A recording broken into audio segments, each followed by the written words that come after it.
कभी कभी कुछ कलाएं इतनी खूबसूरत होती हैं कि वो एक पिंजरे की तरह लगने लगती हैं।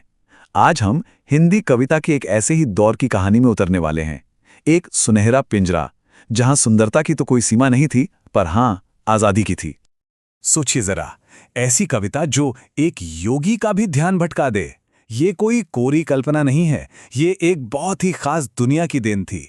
एक ऐसी दुनिया जहां कला को गढ़ने के अपने ही नियम थे, अपने ही कायदे थे।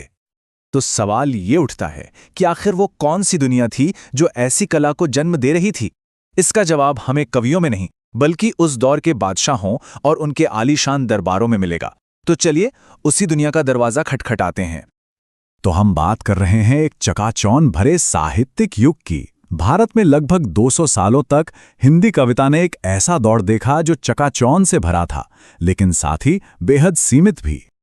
जी हां, हम बात कर रहे हैं रीतिकाल की।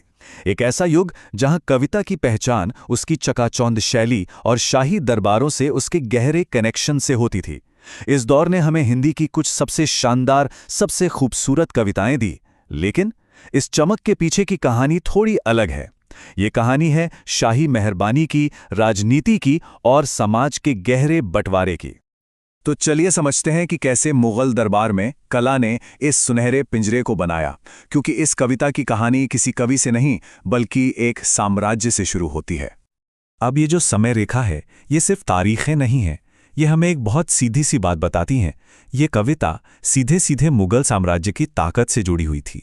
मतलब जब तक साम्राज्य मजबूत रहा, कला को पैसा भी मिला, मंच भी मिला, और जैसे ही साम्राज्य कमजोर पड़ने लगा, इस कला का सहारा भी धीरे धीरे छिनने लगा। हाँ, इतिहासकार इसकी सही तारीखों को लेकर थोड़ी बहुत बहस करते हैं, लेकिन वो सब एक बात पर पूरी तरह से सहमत हैं, और वो ये कि इस पूरी कविता की नींव मुगल और दूसरे शाही दरबारों की दौलत और उनकी शानो शौकत पर टिकी हुई थी।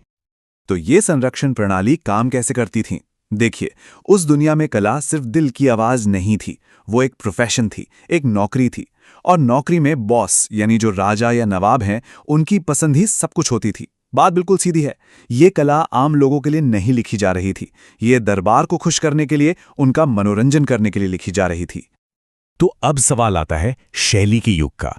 इस दौर को रीतिकाल क्यों कहते हैं? इसका मतलब क्या है? जब कविता दरबार के लिए लिखी जा रही हो, तो जाहिर है उसका एक खास स्टाइल या तरीका तो होगा ही, और ये स्टाइल इतना जरूरी था कि इस दौर के नाम पर ही एक बड़ी बहस छिड़ गई। ये शब्द है रीति। ये एक संस्कृत शब्द है जिसका मतलब है पद्धति, शैली, या कह लीजिए एक तय रास्ता। तो इसका मतलब हुआ एक फॉर्मूला। यानी ये वो कविता थी जिसे सिर्फ महसूस नहीं किया जाता था, बल्कि जिसे बाकायदा व्याकरण और नियमों के हिसाब से किसी गणित के सवाल की तरह बनाया जाता था। बड़ा दिलचस्प है ना? तो इसी वजह से नाम पर बहस हुई। कुछ विद्वानों ने कहा इसे श्रृंगार काल कहो, मतलब रोमांस का युग, क्योंकि प्यार ही इसका मुख्य विषय था। कुछ ने कहा नहीं, इसे अलंकरण काल कहो, यानी सजावट का युग, क्योंकि भाषा की सजावट पर बहुत जोर था। हर नाम इसकी एक अलग खूबी बता रहा था, पर आखिर में एक ही नाम पर सब राजी हुए, और वो नाम था रीतिकाल। जैसा कि आचार्य रामचंद्र शुक्ल ने कहा, यह नाम सबसे सही है, क्योंकि इस दौर की पूरी लेखन प्रणाली एक खास रीति या तरीके से बंधी थी। इससे एक बात बिल्कुल साफ हो जाती है, यहाँ क्या कहा जा रहा है उससे कहीं ज्यादा जरूरी था कि उसे कैसे कहा जा रहा है। तो चलिए अब इस सुनहरे पिंजरे के अंदर झांक कर देखते हैं, ये रोमांस और अलंकार की कविता आखिर थी कैसी। इस कविता को बनाने के आप कह सकते हैं 3 मुख्य मसाले थे। पहला, मूल भाव था श्रृंगार रस, यानी प्रेम की भावना। दूसरा, केंद्रीय विषय था नायिका भेद, यानी नायिका का वर्गीकरण। और तीसरा, सबसे खास तकनीक थी अलंकार, यानी भाषा की सजावट। आइए इनको एक एक करके समझते हैं। तो सबसे पहले और सबसे जरूरी, श्रृंगार रस, मतलब प्रेम की हर भावना को बारीकी से दिखाना, मिलने की खुशी से लेकर बिछड़ने के गम तक। और इसके लिए अक्सर राधा कृष्ण की प्रेम कहानी को एक मॉडल की तरह इस्तेमाल किया जाता था, इंसानी प्यार को दिखाने के लिए। फिर आता है नायिका भेद। ये बड़ा ही दिलचस्प है। ये नायिकाओं का एक तरह का साइंटिफिक क्लासिफिकेशन था। उनकी उम्र, उनके मूड, उनके हालात के हिसाब से उनको अलग अलग श्रेणियों में बांटा जाता था। कवियों के लिए ये एक बौद्धिक कसरत जैसा था। और तीसरा, सबसे अहम हिस्सा था अलंकार, यानी भाषा की सजावट। कुछ कवियों के लिए तो शब्दों से जादूगरी करना ही कविता का असली मकसद था। बात क्या है वो जरूरी था, पर उससे भी ज्यादा जरूरी ये था कि बात कितने सजे धजे खूबसूरत शब्दों में कही गई है। तो ये कविता खूबसूरत तो थी, इसमें कोई शक नहीं। लेकिन अब बात करते हैं उस पिंजरे की सलाखों की, क्योंकि दरबार पर इतना ज्यादा फोकस होने की वजह से इसकी कुछ सीमाएं भी थीं, जो अपने पीछे एक बहुत जटिल विरासत छोड़ गईं।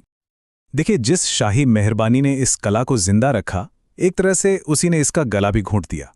ये कविता महल की दीवारों में इतनी कैद हो गई कि इसे बाहर की दुनिया में आम लोगों का दुख दर्द, उनकी परेशानियां कुछ दिखाई ही नहीं दिया।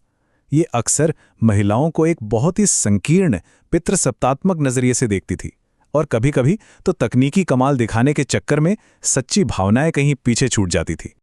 खास तौर पर नारी विमर्श की दृष्टि से देखें तो ये युग थोड़ा असंतोषजनक लगता है।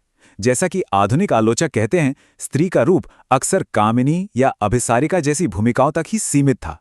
मतलब वो एक जीती जागती इंसान कम और पुरुष की इच्छाओं को पूरा करने वाली एक खूबसूरत वस्तु ज्यादा नजर आती है। तो आखिर में सवाल यही रह जाता है, क्या रीतिकाल की कविता सुंदरता का एक शाश्वत उत्सव थी, या फिर ये बदलाव और संघर्ष की दुनिया से एक खूबसूरत भटकाव थी? ये इस दौर का सबसे बड़ा तनाव है।